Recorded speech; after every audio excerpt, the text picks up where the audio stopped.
وأشهد أن محمدا عبده ورسوله يا أيها الذين آمنوا اتقوا الله حق تقاته ولا تموتن إلا وأنتم مسلمون يا أيها الناس اتقوا ربكم الذي خلقكم من نفس واحدة وخلق منها زوجها وبث منهما رجالا كثيرا ونساء واتقوا الله الذي تساءلون به والأرحام إن الله كان عليكم رقيبا يا أيها الذين آمنوا اتقوا الله وقولوا قولا سديدا يصلح لكم أعمالكم ويغفر لكم ذنوبكم ومن يطع الله ورسوله فقد فاز فوزا عظيما أما بعد فإن أصدق الحديث كتاب الله وأحسن الهدي هدي محمد صلى الله عليه وسلم وشر الأمور محدثاتها وكل محدثة بدعة وكل بدعة ضلالة وكل ضلالة في النار. قال الله سبحانه وتعالى إنما المؤمنون الذين إذا ذكر الله وجلت قلوبهم وإذا تليت عليهم آياته زادتهم إيمانا وعلى ربهم يتوكلون الذين يقيمون الصلاة ومما رزقناهم ينفقون أولئك هم المؤمنون حقا لهم درجات عند ربهم ومغفرة ورزق كريم. معزز علماء کرام، دینی ملی بھائیوں، بزرگوں، نوجوان ساتھیوں، عزیز بچوں، ہم سب کے لیے خوشی کی بات ہے کہ آج آپ کے گاؤں لومڑی سانسکرتک نگر پالکا کے گاؤں کیرتی پور میں ہم سب بیٹھے ہیں. مجھے اس گاؤں کے تعلق سے یہ جو سب سے بڑی خوشی کی بات سمجھ میں آئی اور دیکھنے کو ملی ہے کہ یہ گاؤں چھوٹا ہونے کے باوجود ہر گھر میں نماز پڑھنے والے ہیں. کوئی ایسا گھر نہیں ملا سوائے ایک گھر کے، اور جس گھر کے لوگوں نے بھی وعدہ کیا ہے کہ انشاءاللہ العزیز ہم لوگ نماز پڑھیں گے، کل سے شروع کریں گے. باقی جتنے گھر میں ہم گئے الحمدللہ اس گھر میں مردوں میں بھی نمازی ملے، عورتوں میں بھی نمازی ملے. اور مجھے امید ہے کہ میری آواز خواتین تک بھی پہنچتی ہوگی. جو نماز نہیں پڑھ رہی ہے انشاءاللہ العزیز اگلے دنوں میں ہم ان کے بارے میں سنیں گے کہ وہ ساری کی ساری نماز پڑھنے لگی ہے، اور انشاءاللہ ہم اس کا رپورٹ شیئر کریں گے اور بتائیں گے کہ یہ گاؤں بچے چھوٹا سا ہے مگر ایمان میں مضبوط ہے. میری زندگی کا یہ پہلی زیارت ہے اس گاؤں کی، پہلی بار اس گاؤں میں گیا ہوں، بڑی خوشی ہوئی ہے. مجھے جو چند منٹ آپ سے دین کے بارے میں گفتگو کرنی ہے، سورہ انفال کی کچھ آیتیں میں نے آپ کے سامنے پڑھی ہیں. ان آیتوں کی روشنی میں کچھ باتیں آپ کے سامنے رکھ دوں جس سے میرا اور آپ سب کا ایمان تازہ ہو جائے. اللہ تعالیٰ سے امید ہے کہ اللہ رب العالمین قرآن کی آیات کے ذریعے ہمارے ایمان میں اضافہ کرے اور جو باتیں بھی کہوں اس کو مجھے اور آپ تمام کو عمل میں توفیق عطا فرمائے. اللہ تبارک و تعالیٰ نے سچے مومنوں کی خصوصیات بیان فرمائی ہیں. سچے مومنوں کے بارے میں بتلایا کہ کون سے لوگ سچے مومن ہیں، حقیقی معنوں میں کون لوگ مومن ہیں. کیا یہ دعویٰ کر لینا کہ ہم مومن ہیں، کلمہ پڑھنے والے ہیں، یہ کافی ہے، یا کچھ خصوصیات ہیں، کچھ اعمال ایسے ہیں جو اس دعویدار کے اندر پائی جانی چاہیے. اللہ تبارک و تعالیٰ نے کہا انما المؤمنون الذین اذا ذکر اللہ وجلت قلوبهم. مومن وہ ہیں کہ جب ان کو اللہ تبارک و تعالیٰ کے بارے میں بتلایا جاتا ہے، اللہ تبارک و تعالیٰ کا تذکرہ، اللہ رب العالمین کے عذاب کا، اس کی نعمتوں کے تذکرے انسانوں کے سامنے کیے جاتے ہیں، مومنوں کے سامنے کیے جاتے ہیں.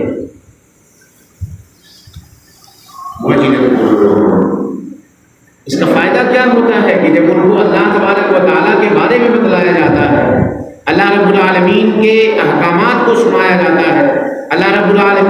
گرفت کے بارے میں بتلایا جاتا ہے، اس کے عذاب کے تذکرے کیے جاتے ہیں، اس کی نعمتوں کے تذکرے ہوتے ہیں، اس کی جنت کے تذکرے ہوتے ہیں، جنت کی نعمتوں کے تذکرے ہوتے ہیں، تو حالت کیا ہوتی ہے؟ اور عذاب میں جہنم اور جہنم کے عذاب، انواع و اقسام کے عذاب کے تذکرے ہوتے ہیں۔ تو اللہ کے بندوں کے سامنے جب دین کی یہ باتیں بتائی جاتی ہیں، اللہ کے بارے میں انہیں بتلایا جاتا ہے، تو کیا بدلاؤ آتا ہے؟ اللہ نے جانا کہ مومن صحیح معنوں میں وہ ہیں کہ جب ان کو اللہ تبارک و تعالیٰ کے بارے میں بتلایا جاتا ہے تو ان کے دل کانپ اٹھتے ہیں، ان کے دل لرز اٹھتے ہیں، ان کے اندر خوف پیدا ہو جاتا ہے، ان کے جسم میں لرزت آنے ہو جاتا ہے، ان کے دل جھڑنے لگتے ہیں۔ اس طرح سے کہ انہیں اللہ تبارک و تعالیٰ کے سامنے حاضری دے دیں گے۔ اس دنیا میں جیسے تیسے تو گزار لیں گے، مگر ایک دن آئے گا کہ خالق کائنات کی ذات عدالت کی کرسی پر ہوگی اور اللہ رب العالمین کے سامنے اپنے سارے اعمال کا حساب دینا ہے۔ تو جب ان کو اللہ کی یاد دلائی جاتی ہے، اللہ کے بارے میں بتلایا جاتا ہے، تو ان کے دل کانپ اٹھتے ہیں، لرز اٹھتے ہیں، اور خشیت الہی جس دل میں ڈر کر جاتی ہے، اللہ رب العالمین کے خوف سے جن کے دل آباد ہو جاتے ہیں، میرے بھائیو، اہل ایمان ان کا شمار ہونے لگتا ہے۔ ہم میں سے حضرت عمر بن خطاب رضی اللہ تعالیٰ عنہ کو نہیں جانتا، عمر بن خطاب رضی اللہ تعالیٰ عنہ کو ہم میں سے کون نہیں جانتا؟ مسلمانوں کے دوسرے خلیفہ ہیں، اوائل اسلام لانے والوں میں سے ہیں، جن کی ایمان کی صلابت یہ ہے، ایمان کی مضبوطی کا حال یہ ہے کہ اللہ کے نبی کریم صلی اللہ علیہ وسلم نے کہا کہ اگر میرے بعد کوئی نبی ہوگا تو لو کان بعدی نبیا لکان عمر، اگر میرے بعد کسی کو نبوت ملنی ہوتی تو حضرت عمر بن خطاب رضی اللہ تعالیٰ عنہ کو نبوت سے نوازا جاتا، لیکن میرے بعد کوئی نبی آنے والا میرے بعد کوئی نبی آنے والا۔ ایک ایسی ملہم شخصیت تھی عمر بن خطاب رضی اللہ تعالیٰ عنہ کی کہ انہوں نے کچھ چیزوں کا ارادہ ظاہر کیا نبی کریم صلی اللہ علیہ وسلم کے سامنے، ان کی چاہتوں کو رب نے قرآن بنا کر کے اتار دیا ہے۔ ایسی شخصیت کہ جن کے تذکرے اگر کیے جائیں تو کئی رات لگ جائے،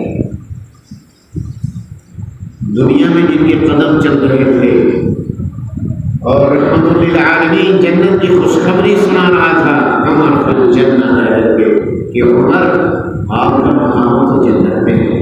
نامزد صحابیوں میں سے، ان صحابیوں میں سے ایک ہیں جن کا نام لے کر کے پیارے نبی صلی اللہ علیہ وسلم نے جنتی ہونے کا خطاب دیا، ان میں عمر بن خطاب رضی اللہ تعالیٰ عنہ ایک ہے۔ نام لے کر کے نبی نے کہہ دیا کہ عمر جنت میں ہوگی۔ اللہ کے نبی کریم صلی اللہ علیہ وسلم کی معراج کرائی گئی تو نبی کریم صلی اللہ علیہ وسلم نے کیا دیکھا؟ عمر بن خطاب رضی اللہ تعالیٰ عنہ کا قصر دیکھا، آپ کی حویلی دیکھی۔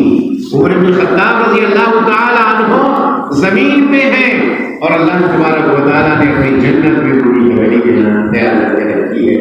بڑا خوبصورت مقام، بہت خوبصورت حویلی۔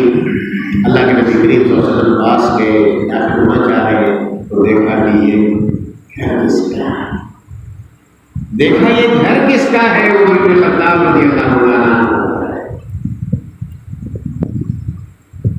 عمر بن خطاب رضی اللہ تعالیٰ عنہ سے آ کر کے بیان کی کہ عمر میں جنت میں گیا تو آپ کا گھر دیکھا، میں نے داخل ہونا چاہا، مجھے تمہاری غیرت یاد آ گئی، میں نہیں داخل ہوا۔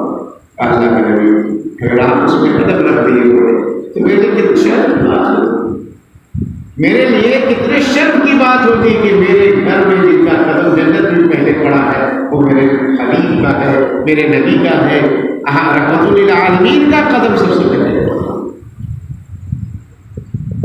اس صحابی کی کیفیت کا بیان کرنے جا رہا ہوں، اتنی ساری تحریر میں نے اس لیے ان کے بارے میں بتایا کہ یہ مقام ہے دین کے اندر ان کا، اور ان کی حالت یہ ہے، اللہ رب العالمین کی خصیت کی بات آئی کہ جب اللہ رب العالمین کا ذکر ہوتا ہے تو مومنوں کے دل لرز اٹھتے ہیں۔ عمر بن خطاب جیسے شخص اتنا جن کا مقام دین کے اندر ہو، اور ان کی حالت یہ ہے کہ اکیلے بیٹھ جاتے، اپنے باغ میں چلے جاتے۔ خلیفۃ المسلمین امیر المومنین ہے، سارے مومنوں کے امیر اور سردار ہیں، مگر تنہائی میں جا کے بیٹھتے اللہ رب العالمین کے خوف سے ان کی آنکھیں اسبار ہوتی تھی، اتنا روتے تھے۔ مورخین لکھتے ہیں کہ ان کے رخسار پہ ان کے آنسوؤں کے نشان پڑ گئے تھے، گڑھے بن گئے تھے ان کے آنسوؤں کے۔ ہم لوگ گناہ کرتے ہیں مگر ہمیں احساس نہیں ہے۔ ہماری آنکھیں اگر اللہ رب العالمین کے خوف سے نم ہو جائیں، اللہ رب العالمین کے ذکر سے اگر ہماری آنکھیں نم ہو جائیں، ندامت کے آنسو اگر چھلک پڑیں، اپنے گناہوں پہ پسیمہ ہو کر کے اگر ہم لوگ اللہ رب العالمین کے عذاب سے ڈر کر کے رونے لگیں، اکیلے میں بیٹھ کر کے کبھی ہماری آنکھیں اگر چھلک پڑے تو عرش کا سایہ کے انتظار میں ہو جائے گا۔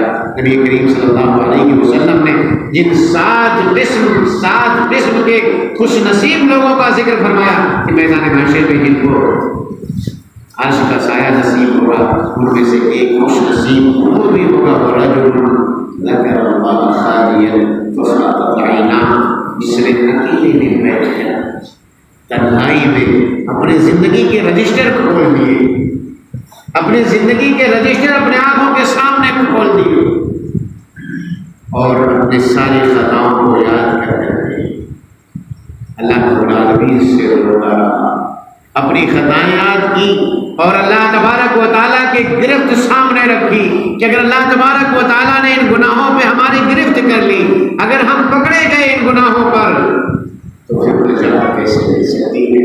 اللہ کے خوف سے اس کی آنکھیں چھلک پڑی، آنکھوں میں آنسو بھر آئے۔ اللہ کے نبی فرماتے ہیں کہ عرش کا سایہ وَرَجُلٌ ذَكَرَ اللَّهَ خَالِيًا فَفَاضَتْ عَيْنَاهُ، وہ آدمی عرش کا سایہ قیامت کے دن پائے گا جس دن اللہ کے عرش کے سائے کے علاوہ کوئی سایہ نہیں ہوگا۔ وہ آدمی جس نے اللہ تبارک و تعالیٰ کے خوف سے تنہائی میں بیٹھ کر کے رویا ہوگا، جس میں ریا و نمود نہیں، وہ ہے اور اس کا پروردگار ہے اور اس کی زندگی کے کیے گئے اعمال ہیں اس کے سامنے، ان پر پسیمہ ہو کر کے اپنی خطاؤں کو یاد کر کر کے اللہ تبارک و تعالیٰ سے رو لیتا ہے۔ اللہ رب العالمین عرش کا سایہ اس کے نصیب میں کر دیا۔ اللہ کہتے ہیں کہ مومن لوگ ہیں اذا ذکر اللہ وجلت قلوبهم، اللہ کا ذکر کیا جاتا ہے، اللہ کے بارے میں جب انہیں باتیں بتائی جاتی ہے تو ان کے دل لرز ہوتے ہیں۔ وَإِذَا تُلِيَتْ عَلَيْهِمْ آيَاتُ زَادَتْهُمْ إِيمَانًا، اور جب قرآن کی آیتیں انہیں پڑھ کر کے سنائی جاتی ہیں، احکامات الہیہ ان کے سامنے بیان ہوتے ہیں، اللہ رب العالمین کے دین کے بارے میں انہیں بتلایا جاتا ہے، قرآن کی آیتیں انہیں پڑھ پڑھ کر کے سنائی جاتی ہیں۔ وَإِذَا تُلِيَتْ عَلَيْهِمْ آيَاتُ زَادَتْهُمْ إِيمَانًا، ان کی ایمان کو وہ آیتیں بڑھا دیتی ہیں، ان کے ایمان میں اضافہ ہو جاتا ہے۔ قرآن کی آیتوں کا اثر یہ ہے کہ قرآن کی آیتیں سن کر کے اس کے ایمان میں تازگی آ جاتی ہے، اس کا ایمان بڑھ جاتا ہے۔ اور آج وہی قرآن جو ہم مسجد کے طاقوں میں دیکھتے ہیں، مسجد کی طاقوں میں یہ قرآن ہے، ان میں سے کتنے نسخے ایسے ہیں جو پچھلے رمضان میں ہم نے اٹھائے تھے اور اس کے بعد بھی قرآن کو کھولا نہیں گیا۔ اس پر ہٹی ہوئی دھول یہ بتاتی ہے کہ ہم نے پچھلے رمضان میں یہ قرآن کھولے تھے، اس کے بعد یہ قرآن کے اوراق کھولے نہیں تھے، ہم نے قرآن کی آیتیں نہیں پڑھی ہیں۔ میرے بھائیو، اللہ کہتا ہے کہ قرآن کی آیتیں مومنین وہ ہیں کہ جن میں جب قرآن کی آیتیں پڑھ کے سنائی جاتی ہیں تو ان کے ایمان کو اضافہ کر دیتا ہے اور ہم اسی کتاب سے اپنے آپ کو اللہ کی کتاب سے اپنے آپ کو جوڑو۔ میرے نبی کا معاملہ یہ ہے کہ صحابی رسول سے کہتے ہیں، اے میرے صحابی ذرا قرآن پڑھ کر کے سنا۔ مجھے قرآن پڑھ کر کے سنائیے. اللہ کے نبی کریم صلی اللہ علیہ وسلم صحابی سے طلب کرتے ہیں آپ ذرا قرآن پڑھیں میں سننا چاہتا ہوں. صحابی رسول کہتے ہیں اقرأ علیک وعلیک انزل الا نبی، میں آپ کو قرآن پڑھ کے سناؤں. قرآن تو یہ آپ کے نازل ہوا ہے، ہم تو آپ کی زبان عطا سے سنتے ہیں اور آپ کو ہم قرآن پڑھ کر کے سنائیں. اللہ کے نبی نے فرمایا کہ نہیں بہت آسان ہے میں دوسروں سے سننا پسند کرتا ہوں، مجھے دوسروں سے سننا قرآن بہت اچھا لگتا ہے. میرے صحابی ذرا پڑھ کے سناؤ مجھے. اللہ کے نبی کریم صلی اللہ علیہ وسلم قرآن کی آیات کو سننا شروع کرتے ہیں. صحابی رسول سورہ نساء کی آیت سنانا شروع کرتے ہیں. 41ویں آیت میں پہنچنے فَكَيْفَ إِذَا جِئْنَا مِنْ كُلِّ أُمَّةٍ بِشَهِيدٍ وَجِئْنَا بِكَ عَلَىٰ هَٰؤُلَاءِ شَهِيدًا. اللہ کے نبی نے کہا حسبک، رک جائیے میرے صحابی رسول کہتے ہیں میرے نبی کا یہ کہنا تھا کہ آپ جب میں نے اپنی نگاہ چہرے انور پہ ڈالی. اللہ کے نبی کریم صلی اللہ علیہ وسلم کے چہرے کو میں نے دیکھا. ہم نے کیا دیکھا ہے؟ قرآن نے نبی کریم صلی اللہ علیہ وسلم کے دل میں اثر کر دیا. قرآن کی آیتوں نے نبی کریم صلی اللہ علیہ وسلم کے دل کو موم بنا دیا. قرآن نے اپنا اثر ظاہر کر دیا. اس کے اثرات آپ صلی اللہ علیہ وسلم کی آنکھوں سے چھلک. آپ صلی اللہ علیہ وسلم کی آنکھیں قرآن کی تلاوت سے اشکبار ہے سن کر کے. میرے قوم کے جوانوں، ہم قرآنوں میں اپنے ایک فون لگا کر کے نظر ہے کہ اللہ کی نافرمانی کی کتنی باتیں سنتے ہیں، مگر یہ کہ کوئی توفیق ہمیں نہیں ہوتی. یہ موبائلز میں ہزاروں ایپس آپ کو قرآن کی مل جائیں گے کہ اس کو بھی ہم ڈاؤن لوڈ کر رہے ہیں اور گاڑی چلا رہے ہوں، راستے میں ہوں اور قرآن کی آیات کو سن رہے ہیں. اس کی ہم اللہ کے نافرمانی کی باتیں خوب سن لیتے ہیں، گانے دن رات سنتے رہتے ہیں. رات کی تاریکیاں ہوں چاہے دن کے اجالے ہوں، سفر میں ہوں حضر میں ہوں، گھر میں ہوں گھر کے باہر ہوں، اللہ تبارک و تعالیٰ کی نافرمانی کی باتیں ہمیں خوب سننے کو ملتی ہیں. ہم لوگ خوب اس کا اہتمام کر لیتے ہیں. نیا گانا ریلیز ہوا ہے، چلو اس کو ڈھونڈتے ہیں، اس کے بارے میں سرچ کرتے ہیں، اس کو سنتے ہیں. مگر ہمیں قرآن کی بات ہے کہ وہ سنتے اور میرے نبی کو قرآن بھی ملا. تو میرے بھائیو ضرورت آتی ہے کہ ہم اللہ کے کلام سے اپنے آپ کو جوڑ لیں. قرآن کی آیتیں ہمارے ایمان کو تازہ کر دیں گی، ہمارے ایمان میں اضافہ کر دیں گی، ہمارے ایمان کے بڑھانے کا سبب بن رہے ہیں. کوئی لڑائی آیا تو زیادہ کو ایمان. رب نے کہا کہ قرآن کی آیتیں میرے بندوں کو پڑھ کر کے سنائی جاتی ہیں تو قرآن کی آیتیں یہ ان کے ایمان کو بڑھا دیتی ہیں، ان کے ایمان میں اضافہ کر دیتی ہیں. وَعَلَىٰ رَبِّهِمْ يَتَوَكَّلُونَ. اور تیسری صفت آئی. پہلی صفت کیا بیان کی گئی کہ مومنین وہ ہیں کہ اللہ کے تذکرے سے ان کے دل لرز اٹھتے ہیں، ان کے دل کانپ جاتے ہیں. کیوں کانپ جاتے ہیں؟ کہ خالق کائنات کے سامنے انہیں حاضر ہونا. وَالَّذِينَ يُؤْتُونَ مَا آتَوْا وَقُلُوبُهُمْ وَجِلَةٌ أَنَّهُمْ إِلَىٰ رَبِّهِمْ رَاجِعُونَ. ان کے دل لرز جاتے ہیں کس بات سے؟ کہ خالق کائنات کے سامنے حاضری دینی ہے. اب عائشہ کہتی ہیں کہ اے اللہ کے نبی جناب محمد رسول اللہ صلی اللہ علیہ وسلم، کیا یہ ان لوگوں کی کیفیت ہے کہ اللہ کے راستے میں دینے کے بعد جن کے دل لرزتے ہیں، وَالَّذِينَ يُؤْتُونَ مَا آتَوْا، اللہ کے راستے میں لٹا دیا ہے اور پھر بھی غیر اس بات کا لگا ہوا وَقُلُوبُهُمْ وَجِلَةٌ، ان کے دل لرز رہے ہیں، کانپ رہے ہیں، مارے خوف کے ڈرے ہوئے ہیں، سہمے سے ہوئے ہیں. انہم إِلَىٰ رَبِّهِمْ رَاجِعُونَ. خالق کائنات کے پاس حاضری لگانی ہے. اللہ جانے یہ جو ہم نے خیر کیے ہیں یہ قبول ہوئے بھی ہیں کہ نہیں ہوئے. اللہ تعالیٰ نے اسے قبول کیا ہے یا نہیں کیا. ہم نے نمازیں پڑھی، کوئی گارنٹی ہے؟ کوئی گارنٹی ہے کہ ہم نے جو نمازیں پڑھی ہیں کہیں ایسا تھوڑی کہ ریاض آ گیا جب سر بسجدہ ہوا کبھی تو سبھی سے نامی جلی صدا تیرا دل میں بے سجن آشنا کی کیا ملے گا نماز. یہ دکھاوا کی نظر تو نہیں ہوگی. اللہ کو سب کی عبادتوں میں خلوص پیدا فرما دے. عائشہ کہتی ہیں کہ اللہ کے نبی کیا یہ ان لوگوں کی حالت ہے جو چوری کرتے ہیں، زناکاری کرتے ہیں، جو شراب پیتے ہیں؟ یہ ان کی کیفیت ہے کہ ان کے دل لرز رہے ہیں؟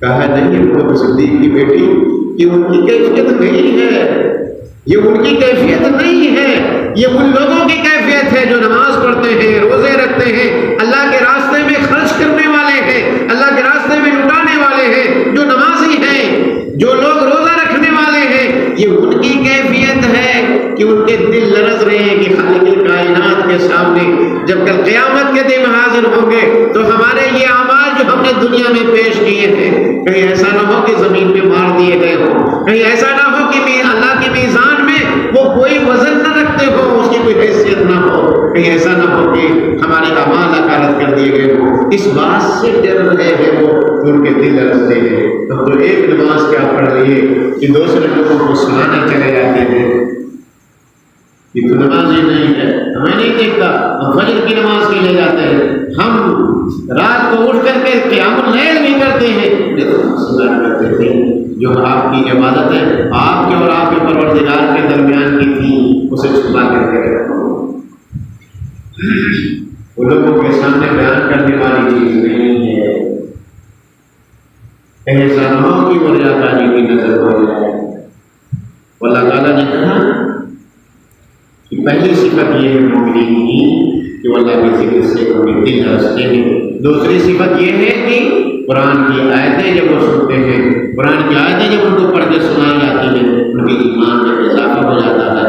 اگر تقریر سننے کے بعد، خطبہ سننے کے بعد، دین کی باتیں سننے کے بعد ہمارے اعمال میں کوئی فرق نہیں پڑتا ہے، بے نمازی پہلے سے تھے اور پھر بے نمازی رہ گئے، اگر ہم لوگ روزہ پہلے نہیں رکھتے تھے، روزے کے فضائل سننے کے بعد بھی بے روزے دار ہی رہے، روزہ رکھنے کا کوئی اہتمام نہیں ہوا، ہم لوگ قرآن کی تلاوت سے دور تھے، قرآن کی فضیلت بیان کی گئی، اس کے بعد بھی قرآن کو اٹھانے کی توفیق نہیں ہوئی، قرآن کی آیتوں کے سننے کی ہمیں توفیق نہ مل سکی، تو پھر ہم خطرے میں ہے، پھر ہمارا ایمان خطرے میں ہے، ہمارا کہیں ایمان اسے خداؤں کا تو نہیں ہے، کیونکہ ہمارے ایمان میں اضافہ کیوں نہیں ہوا؟